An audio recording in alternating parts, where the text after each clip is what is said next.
So I think the thing I learned the most was to be absolutely rigorous in scheduling the time for me professionally and me at home, because otherwise, if I let other people schedule my time, they will take all of my time. And just because there's not something on my calendar doesn't mean I didn't have plans for that time. So I need to block it on my own calendar that time is for me, and I say no to other people.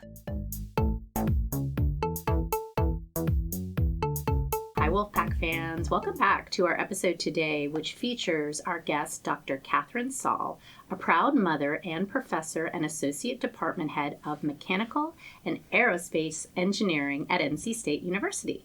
She leads the Movement Biomechanics Lab with research focused on musculoskeletal modeling and rehabilitation. I knew I was going to mess up that word, but I did good. You did a great job. I was proud of myself.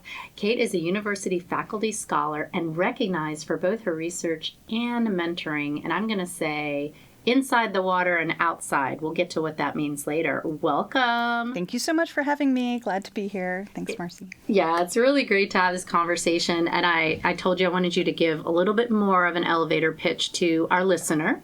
What else do you want them to know about you? Because I did not hit on everything.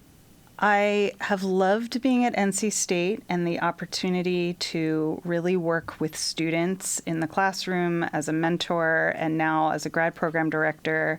My probably greatest joy in my role is getting to help students navigate through grad school and into the job that they really want and the life that they want.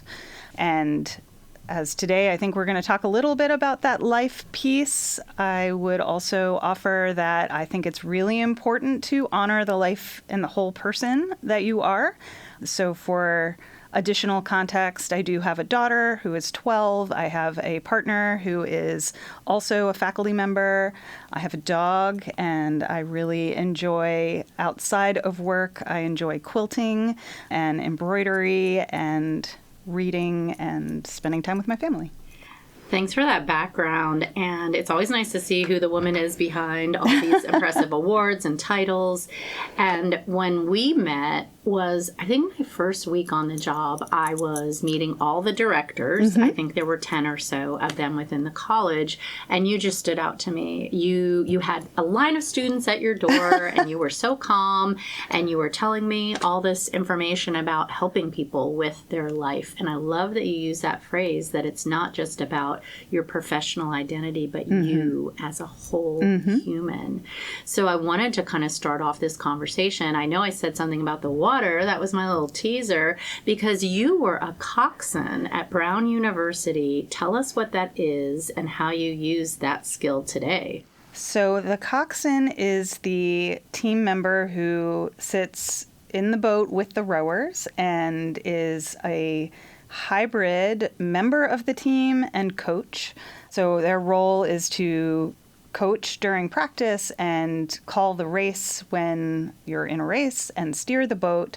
And it has really informed how I approach mentorship now as well, that as a PI in a lab, I feel like I am both the coach for the students that I'm training, but I'm also a member of the team and they are my colleagues. And in a large racing shell, you sit in the back. And so I always feel like I'm steering from the back and letting the students be the star. And they are the ones who cross the line first, but I'm providing the, quiet steering in the back and guidance on how to accomplish that most effectively. And you were this coxswain role, how long ago was that? Must we say our years? No, I'm kidding. No, 25 years ago. But for 8 to 10 years, I was a coxswain in high school and in college, and continue to be close even today with the friends that I made on that team, and the lessons that I learned being in that role have continued on. I think it's wonderful that you still think about that decades later. I'm similar in that I was a student athlete at UC San Diego, and I was captain of the women's soccer team.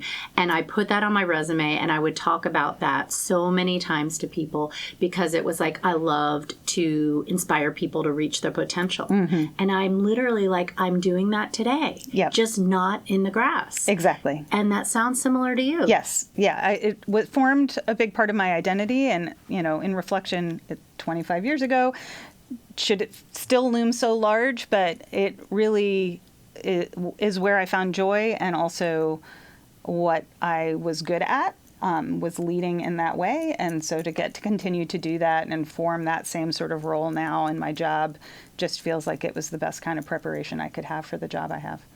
And you should not feel at all embarrassed to say 25 years. Us ladies need to be like, we are proud of our age. My captain role was 40 years ago. So I got you beat, my friend. And not even from the age point of view, but just the distance between when that was happening and now, should that still be such a piece of my identity. But I have the pictures on my wall in my office. It's a point of conversation. It helps me relate to the student athletes that I have in my courses, that I really understand that you have to balance those things. One of the anecdotes I told recently when I was actually giving a talk on this topic was that when I was a student athlete in the coach's office, they had, if you won a championship, your team photo went on the wall. And so we could sit there with our coach and look at the people who had come before us, and he would tell stories and he'd be able to point to them. And so then we got to know the people who came before us. And I do that with my graduate students now, that when you graduate, you get your picture on your wall in my office. And that way, every student that comes after, I can point to say, that, oh, this is what this student experienced. This is a hurdle that this student overcame, and you can do the same thing. And I think it also really ties together the network of people that have all worked in our lab to form that sort of family feel and connections that they can have with other alumni when they're looking for jobs. And so that network has remained really strong, again, with my old team, but also with my students. Yeah, that's almost like a thread that has followed your whole life since almost adolescence. You went all the way back to high school. But that's such a pivotal time in who we are. And that is not going to go away. I bet your wall is big now. Because how many students are on that wall? Is it like... the grad students are the ones who get the official framed photo. And so I now have 3 frames of multiple students of 18 to 20. And then many of my other students that I've grown close to in lab or as undergrads or in class, I stick them in bulletin boards, and now they're all over my office. It's good. It makes your office feel so homey. Let's talk a little bit about, you talked about humanizing that for the student, and also you as a human, as a mom, a high-achieving professional. Everybody wants to think they can do that, and we'll especially talk to our women in the listening group here about being a mother and how do you juggle it? When is the right time to do it? There's so many decisions. Can you share a moment when maybe your worlds collided and how you navigated with perhaps grace and maybe a little humor? Yeah. I mean, so many times. The one I will choose for this moment is when I moved to NC State, my husband was actually doing a postdoc in Tennessee. And I had a 9-month-old baby. And when I moved to Raleigh, I had no family here and barely knew anyone. And in that first semester, as I was teaching, there was a snowstorm. And I was leaving to drop off my child at daycare and go to teach. And, you're in a newer position. You don't really... Now I would probably just cancel class. But at that time, that didn't feel like that was a reasonable option. And I walked into daycare, and there was a sign that said they were closing at 11, and my class started at 10:30. And I didn't know what to do. And I eventually decided I would leave her, and I would try to figure out who would pick her up. And I told them I left the car seat, I left my house keys, and I said, I will call you with who is coming to get her. And long story short, I ended up calling them back, and I said, okay, this other kid's dad is going to pick her up when he picks up that child, and we'll take her home with him, and I will pick her up, and that's what we're going to do. And they said, great, what's his name? And I said, kid's dad. I didn't know. Oh, no. I didn't know his last name. This is who I knew and who was in my phone, and he was in my phone as child's dad. So, I just had to make it work, and it all worked out, and we got home, and then the power went out, and it was a whole mess. But I was trying to juggle everything, and that was just a funny outcome. Now I have many more supporters here.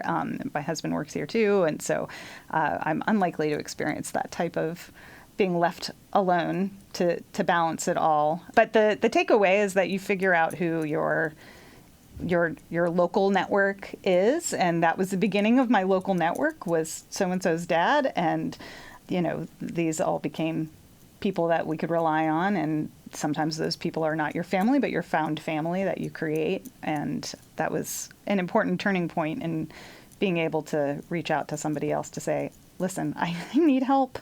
And asking for help was important.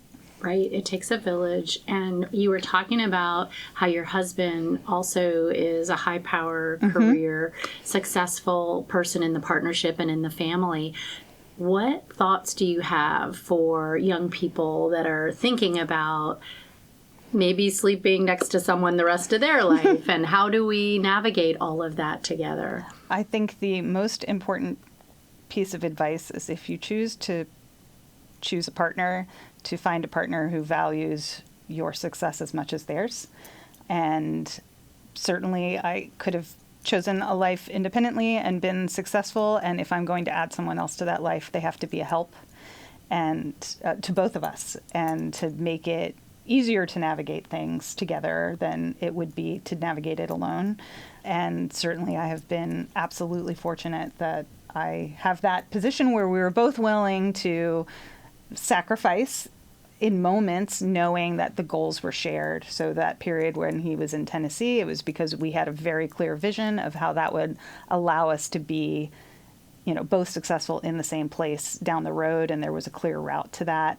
And so we were both able to, give in that moment so that we could end up in the same place, because he valued my job and I valued his job in equal measure. And also recognizing that, we both have obligations at work, that we can each share that load in picking up our daughter and in taking care of the dog and household duties, that we can share that equally. That's been essential. And when you talk about that, it's really reassuring, because it seems overwhelming when you are looking forward and thinking, how will I do it all? Like, is there a good time to have this baby? Did you go through all that yourself in grad school, and did you do a postdoc? Yes, and I feel like whenever my observation has been that whenever a woman faculty member is in a room with women grad students, the very first question they ask is when to have children. And I think the answer to that is whenever you feel ready and are able, because planning will not always work. So that would, I guess, be my main thing, is not to overthink the timing of it, because you may or may not be able to control that in any case. And so, doing it when you have a personal environment that supports that is probably more important than worrying about the professional environment, in my opinion. And in my personal experience, the professional environment will probably never feel perfect, and so it's just going to have to accommodate having a life, because a life is not necessarily going to wait. Good points. And when you think about boundaries between your personal life and your professional life, what are some approaches you take to setting those so you can protect time for your family? Because you have a very demanding role. Mm-hmm. So I think the thing I learned the most was to be absolutely rigorous in scheduling the time for me professionally and me at home. So, for example, very strong advocate for consolidating meetings and time for other people professionally to as limited a time as possible. So if I have teaching days, those are also my meeting days. And I put everything on the same day so that the other days are relatively unscheduled so that I can do thinking and writing and things that I have to do independently, because otherwise, if I let other people schedule my time, they will take all of my time. And just because there's not something on my calendar doesn't mean I didn't have plans for that time. So I need to block it on my own calendar that that time is for me, and I say no to other people unless, there's a very specific emergent circumstance where I need to release that time because, for whatever reason. But, if there's a doodle poll, I go last.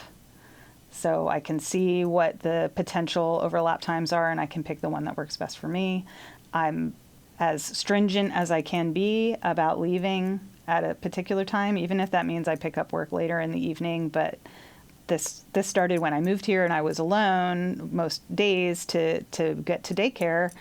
Whether people were going to have opinion about it or not, I had to leave at 5 because no one else was going to pick up my daughter at daycare, and the police would come if I didn't get there, right? So that made it very straightforward to set a boundary. I wouldn't say easy, but straightforward to set a boundary because there really was no alternative. And by setting that boundary, no one ever questioned it. I do feel fortunate that I have thoughtful that I have chosen positions where I didn't get the vibe that that was going to be a serious problem. And I have thought carefully about other options that I had where I got more of a vibe that that would be a problem. And, I was fortunate to have alternatives, so I purposely didn't choose those types of roles. You can be really intentional about that. And even when you're thinking about possible employers, it's your direct supervisor that's going to set that precedence. It's and whether it's children or not, there's also been, medical challenges, or everyone has some sort of life that is going to interfere on its own schedule of, taking care of family members or whatever else it may be, and an environment where they're going to recognize that you don't have control of all of those things and have to deal with them when they present themselves facilitates a balance a lot better. Yeah, and like you said, it's a hard and fast. You're saying to yourself, even you mentioned you're a dog mom. Well, my dog has no opposable thumbs and he cannot feed himself. That's right. So I need to get home and do that. And you want to be in an atmosphere where that's respected, that humanity is valued. So I wonder if there was a time, like a turning point at all, where you realized that integrating work and life wasn't balance. Like it's always equal, but it was more something else entirely different. Yeah, it is simultaneous in a lot of, this may or may not be healthy depending on your own personality, but I'm almost never not at work, but I'm also never not at home, right? I'm always a parent, and I'm always a spouse, and I'm always a daughter, and all of the other roles that I am, and I'm also always a grad program director. And I don't have as firm boundaries around answering emails where other people do, and that everyone should do what works for them. But I have firmer boundaries about I'm going home, so I can be, adjacent to my family and my dog, and I can help with dinner or pick up my child or whatever. But I am in exchange much looser with answering emails all the time. So students almost always have access to me, and I'm pretty responsive to that, even if I'm traveling personally. And that is the choice I've made in order to mesh that in a way that works best for me and my household. And other people will come with other boundaries that work better for them. They'd rather keep it all at work and work later, but then do nothing at home. That, you have to make what makes sense for you. But I feel like it's all part of my identity, all of those roles, and so they're not compartmentalized in any way. And as a result of that, I have good relationships with my students. Everyone in my family knows my students. My students know my spouse and my dog and my child. We go celebrate graduations together. I have had graduation in my backyard. There's a lot of integration of that as well. That is so important. You sound like you found the right formula for you. Yes, for our household, I think it works very well. It's working. So let's just think about the advice you would give young professionals, especially the women out there who might be worried that they have to choose between either being a mom and having a meaningful family life and being a high-power professional that's very successful. I don't think you have to choose, but I do think you need to be aware of the rhythms of the demands of each of those roles, that sometimes the demands are very high and then sometimes they are less high, and you can afford to take on more in the other realm, and that is going to ebb and flow through life.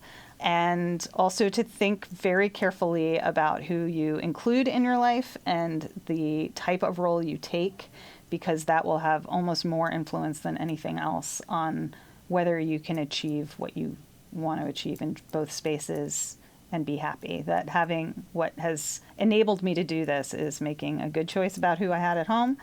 During COVID, I thought, oh, goodness, I couldn't be any happier to be trapped in a house with this group of people, that we have made it easy for us to be around each other. And similarly, that I chose a role in a university that was clearly supportive of people having whole lives.